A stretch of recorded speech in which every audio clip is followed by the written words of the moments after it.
사회 전체적으로 보면 많이 나야 편해지는 건데 네. 당장 내 집만 생각하면 애 하나당 3억이면 맞아요. 그러니까 이게 어려운 얘기. 이거 혼자 해결할 수 있는 문제 아니죠. 그렇죠, 그렇죠. 네. 전부 다 같이 해야 되는데 국회로 갈까요? 국회로 갈까요? 그래서 이제 얼마나 있어야 우리가 이제 노후가 그래도 이제 최소한 생활 이상을 보장을 좀 맞아요. 할까. 네. 그 이제 설문조사를 좀 해봤어요. 그래서 2014년 그 대우증권 미래설계연구소에서 발표한 내용인데 네. 한 달에 나중에 그러니까 지금 아마 물가를 계산한 거겠죠. 한 달에 한 200에서 300만 원 정도는 있어야 그래도 최소한의 생활을 좀 유지할 수 있겠다. 이렇게 대답한 분들이 한 43.9% 정도가 나왔거든요. 그리고 뭐 그 다음으로는 뭐 100에서 200만 원, 300에서 500만 원 정도. 그러니까 한 2, 300만 원 정도는 그래도 최소한 있어야 이제 생활이 가능하겠다 이렇게 생각을 했는데 말씀하신 것처럼 노후 준비를 지금 가장 가로막고 있는 것. 그러니까 지금 2, 300만 원씩은 저축을 해야 나중에 한 3, 40년을 2, 300만 원을 받을 텐데 네. 지금 저축을 하려도 아이들 양육비 맞아요. 이런 것 때문에 도저히 이제 저축할 수가 없는 그런 상황인 거죠. 그렇죠. 왜냐면은 이거는 나중 일이고 애는 바로 앞에서 성적이 나오고 크고 있고 그러니까 돈을 안 쓸래 안 쓸 수가 없죠. 게다가 이제 다 키웠는데 집을 안 떠나잖아요. 그래서 캥거루족이라고 있잖아요. 2014년대 한국 고용정보원 발표에 의하면 25세 이상 되는 캥거루족이 10년 사이에 1.5배나 증가했대요. 네. 그러니까 그 휴업이 안 숫자가 되니까. 116만 명 정도 이른데요. 엄청난 숫자잖아요. 네. 그러니까 이게 특히 이제 35에서 44 되면 굉장히 나이든, 너 장가갈 시기도 이미 지났네. 뭐 연령층에 있는 중년 캥거루족이 35에서 44세 사이인데 4만 5천 명에서 17만 4천 명으로 늘었대요. 엄청난 거죠. 그러니까 이제 결국엔 나이가 들어도 예전 어르신들은 자녀들이 부양의 의무를 지고 그 노후를 걱정했었는데 저희 또래는 그런 것조차 전혀 기대할 수 없어요. 캥거루족이 있는데 애들이 저희를 얻고 뛰겠어요. 캥거루가 된다고. 그렇죠. 그런 뜻은 아니지만 어쨌든 그래서 자꾸 힘들어지는, 그러니까 자꾸 이제 비극적으로만 돌아가는 일들이 생겨서 이거를 어떻게 해야 될까? 한간에는 자식을 버려야 된다 이런 얘기 듣죠. 한간에는 자식을 버려야 된다 이런 얘기 듣죠. 그럴 수는 없고 좀 어릴 적부터 좀 준비를 시키는 게 좋을 것 같아요. 이제 아까 저희가 막 유모차 비싼 거 싶다고 막 그랬잖아요. 근데 사실 저도 그러려고 노력을 많이 하는데 결핍에 대해서 좀 아이한테 가르칠 필요가 맞아요. 있어요. 그러니까 나이가 들어서의 빈곤, 또 그러니까 가난을 좀 준비하려면 지금 결핍을 견디고 이길 수 있는 힘을 가르쳐줘야 되니까 아이들한테 원하는 대로 다 사주고 그런 게 결코 아이들을 위하는 게 아니에요. 어떻게 하면 저도 연금을 진짜 열심히 붓긴 하는데 지금 부을 때 너무 힘들어요. 근데 나중에 받을 거 생각하면 이거밖에 못 받아. 막 이렇게 정말 계속 이렇게 불끈불끈 하게 되는 거예요. 어떻게 하면 돈 잘 관리해서 노후 준비를 잘 알차게 할지. 우리 지금 보니까 다 준비 안 됐어. 그래서 전문가 찾아가서 얘기 들어봤습니다. 노후 준비 이렇게 하라. 1. 4층 연금탑을 쌓아라. 첫 번째가 국민연금. 향후에 받을 수 없다, 있다, 뭐, 말들은 많지만, 현재로서는 가장 최선의 방법이 국민연금이고요. 세금에서 공제를 받는 또 혜택까지 있기 때문에, 두 번째가 개인적으로 연금을 드는 거죠. 그래서 정부에서도 노후 준비가 요즘 안 돼 있다고 국민들을 평가하다 보니까, 개인연금에 대해서는 많은 혜택을 주고 있어요. 그 다음에 이제 세 번째로 쓰는 분들이 회사 다니는 분들은 퇴직연금 제도. 그게 옛날에는 퇴직금을 목돈으로 받다 보니까 그걸 받아서 자영업을 하거나 아니면 사기를 당해서 날리는 경우가 많았잖아요. 근데 이제 그 연금을 통해 가지고 가는 방법. 마지막으로 연세 드신 분들이 요즘 우리나라 사람들은 주택, 집에 대해서 상당히 매여 있다 보니까 집은 있는데 캐시플로우가 맞지 않는 거죠. 현금이. 그래서 이런 분들을 위해서 정부에서 주택연금 제도가 있어요. 그래서 이런 4대 연금 제도를 젊었을 때부터 계획을 잡고 구립을 하고 연세 들어서 그걸 적극적으로 활용할 수 있는 이 길이 제일 잘하는 방법이 아닌가 싶어요. 노후 준비 이렇게 하라. 2. 퇴직 후 일거리를 미리 준비하라. 본인의 나름대로의 주특기를 키워가는 걸 권유드리고 싶어요. 본인이 은퇴 이후에 할 수 있는 큰 거창한 게 아니더라도 아주 작은 거. 많은 분들이 은퇴 이후에 준비를 하시거든요.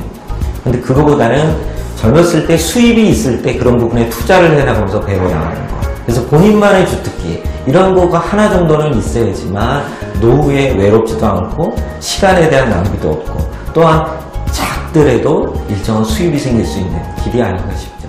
노후 준비 이렇게 하라. 3. 자식에게 올인하지 마라. 저도 자식을 키우고 있지만 노후의 걸림돌의 가장 큰 걸림돌은 자식이에요. 자식에 대해서 돈을 다 투자하다 보면 노후에 부모가 살 길이 없죠. 그래서 결국은 자식에 대해서 돈이 들어가는 부분을 그동안 100을 써왔다면 노후를 생각하는 분이라면 그 중에 20, 30을 이제는 줄이고 또 다른 쪽으로 비축을 해야죠. 노후 준비 이렇게 하라. 4. 건강해야 노후가 즐겁다. 나이 들어서 돈은 많은데 뭐 아파서 병원에 누워있다 그러면 무슨 소용이 있겠어요. 그래서 건강이라는 자체는 나이 들면서 어찌 보면 돈 없고 몸까지 아픈 건 서럽고, 돈은 있는데 몸이 아파서 못 쓴다면 그건 서러움을 넘어 억울하죠. 평생 모아왔는데. 그래서 건강이라는 거는 어찌됐건 돈에 앞선 첫 번째 노후의 중요한 척도라고 볼 수 있어요.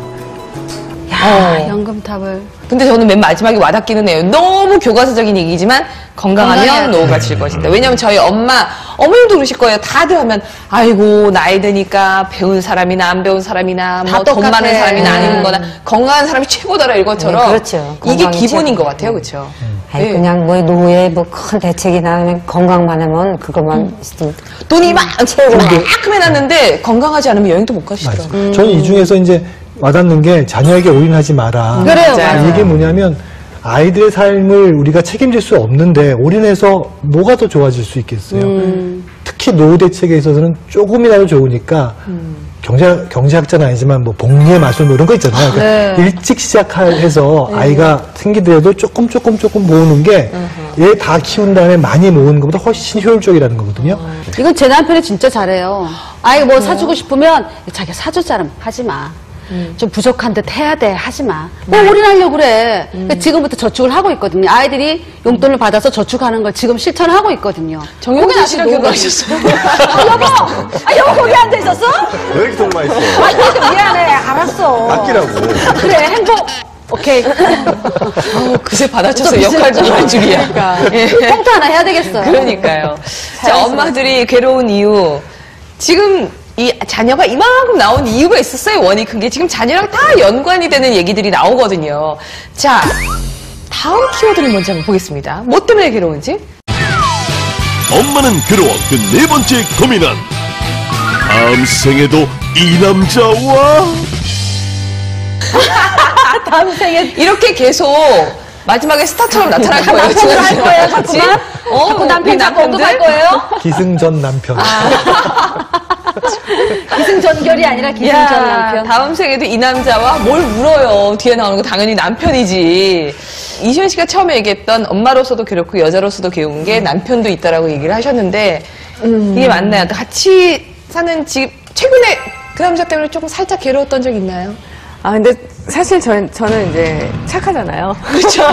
네, 또 여기서도 저희가 착하기 때문에. 나갑니다. 네. 착한 며느리, 착한 아내. 참 상남자예요, 저희 남편은 일단. 예. 근데 상남자 스타일 좋아하다 보니까 어딜 가나 이게 좀 남전 여비가 강해요. 네, 한마디로 말씀드리면 아직까지 너무 보수적이고 제가 아이 둘을 키우면서 한 손에 이렇게 등에 이제 애 메고 들고 그리고 따뜻한 밥을 해서 이렇게 대령을 하면서 살았어요. 어머 세상에. 고생도 많이 하셨네. 고생도 많이 하셨네. 위로일까요? 뭘까요? 지난주에 네. 부부 갈등 갑니다. 이게 뭘까요? 네. 아유, 고생하셨어요.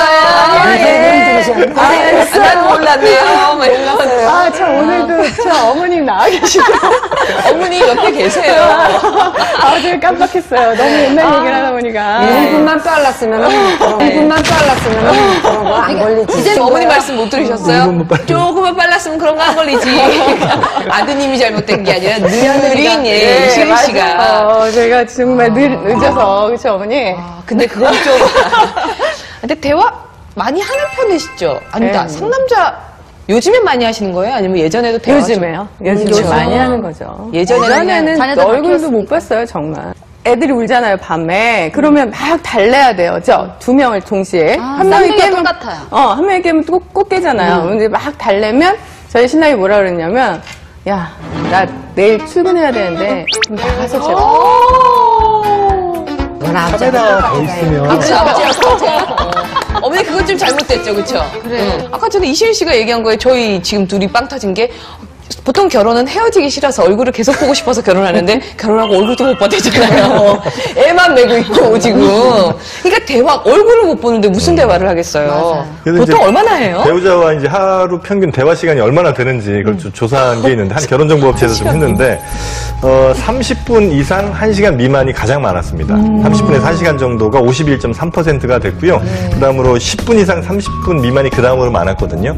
그러니까 대략 어쨌든 한 80% 가까이, 70몇 % 정도는 1시간 안쪽 대화를 하게 된 거고. 하루예요? 하루예요. 그리고 1시간 이상 2시간 정도 한다는 사람이 한 12% 정도가 됐고, 그다음에 2시간 이상 한다.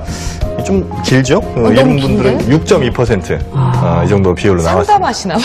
근데 두 분은 그래도 좀 이런 얘기도 많이 듣고 선생님은 또 특히나 이런 얘기를 많이 하라고 하는 분이니까 어느 그룹에 속하나요? 지금 나왔던 그룹 중에. 집사람 친구들이 아이 그거 먼저 찍고 얘기하세요. 찍고 3분 미만 하세요? 1시간 미만. 떠듬떠듬 하세요. 언니 뭐 10분? 집사람 친구들이요.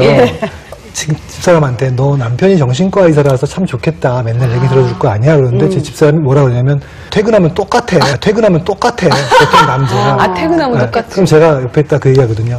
그 상담할 때는 돈을 받잖아. 그런 차이가 있었네. 돈 주면 내가 그렇게. 사실은, 그러니까 이게 되게 어려워요. 좀 이해를, 남자 입장에서 좀 이해해 주세요라고 드리는 말씀이 뭐냐면, 전문가인데도 집사람과 이야기를 하려고 하면 정말 마음을 먹고 들어가서 집중해서 들으려고 노력을 해야 돼요. 남자가 하는 대화는 다 목적지향적이에요. 뭔가 목적이 있어야지 얘기를 해요. 근데 여자분들은 관계지향적이니까 수다가 재밌는 거예요. 남자들이 관계지향적인 대화 방식을 자꾸 익숙해져야 돼요. 정영진 씨는 잘 받아주는 편인가요? 대화가 어느 정도? 저는 통화를 많이 합니다. 그러니까 뭐 제가 늦게 들어가는 날이 많다 보니까 이 통화를 좀 낮 시간대 뭐 이럴 때 이제 많이 하거든요. 통화를 근데 길어봤자 아니요, 한 시간씩 해요. 진짜요? 네, 통화를? 집에는 들어가요. 집에서 각방에서 전화 통화하시는 거 아니에요? 왜 집에만 들어가고 통화를 한 시간까지? 주차장에서 하시는 거 아니에요? 예, 올라가기 통화를 싫어가지고? 좋아해요. 통화를 좋아하고 직접 이렇게 면대면대와는 어색하고 그래서 예전 연애할 때부터 통화를 많이 했고요. 그래서 저는 통화가 좋습니다. 통화 무제한으로 걸어나오셨구나. 그러니까 계속 전화하시는구나. 야. 근데 이제 언제 그럼 대화를 하는 게 좋냐? 그러니까 남자들이 대체로 대화에 좀 약하잖아요. 그래서 이걸 좀 조사를 해봤더니 저녁 8시 15분이 대화 걸기 가장 좋은 시간이에요. 왜요? 이거 너무 궁금하다. 왜요? 이게 이제 언제쯤 남자한테 말을 걸었을 때 가장 이 얘기를 잘 들어주는지 이걸 이제 연구를 해본 거예요.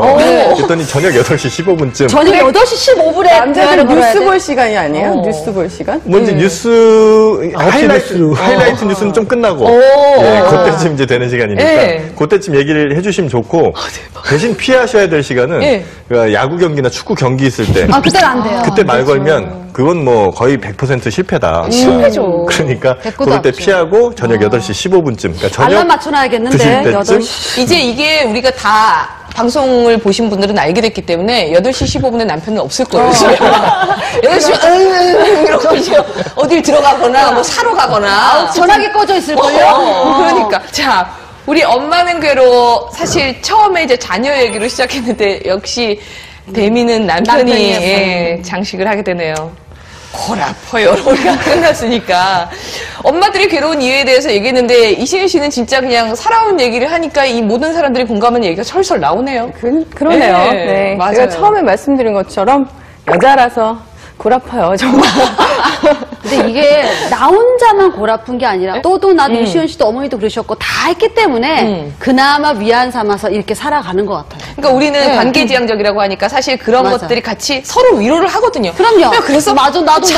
뭐 이러면서 그걸로 사실 풀고 나오는 부분이 있거든요. 그래서 남편한테 많이 의지 안 하게 되는 거예요, 나중에는. 그러니까 이거는 남자분들이 배울 필요도 있는 것 같아요. 그러면 이제 관계지향적인 사고를 하려고 노력을 해야 결국엔 나이 들어서 제대로 잘 살 수 있는 거고요. 또 하나 이제 여성분들한테 부탁드린 거는 사실은 그렇게 다른 남성이랑 같이 살려고 하는 노력이 정말 기적이거든요, 사실은. 같이 살고 있다는 사실이. 어머님은 저보다 훨씬 많은 기적을 이루신 거고요. 저는 기적을 이뤄가고 있고요. 그 다음에 다 이뤄가고 계신 거잖아요. 서로 이해하려고 애쓰는 것 자체가 행복이거든요. 완전히 이해를 받는다는 게 절대 행복은 아니거든요. 그러니까 자꾸 이해하려고 노력하고 서로가 행복해지려고 노력하는 이런 어떤 프레임을 갖고 있으면 그게 남편을 좀 안 미워하고 여자가 안 괴로울 수 있는 좋은 방법일 것 같아요. 자, 오늘 이렇게 대한민국 엄마들의 괴로움 이야기를 했습니다. 이걸 보고 난 다음에 많은 시청자분들, 특히나 엄마들이 그래 다들 저러고 살아. 이거에 공감하고 조금 풀리는 부분이거든요. 제발 그랬기를 바랍니다. 자, 여러분의 생각이 놀라운 데이터그램입니다. 아래 주소로 여러분들 의견 많이 보내주세요. 토크쇼 부부 놀라운 데이터는 다음 주에 오겠습니다. 감사합니다.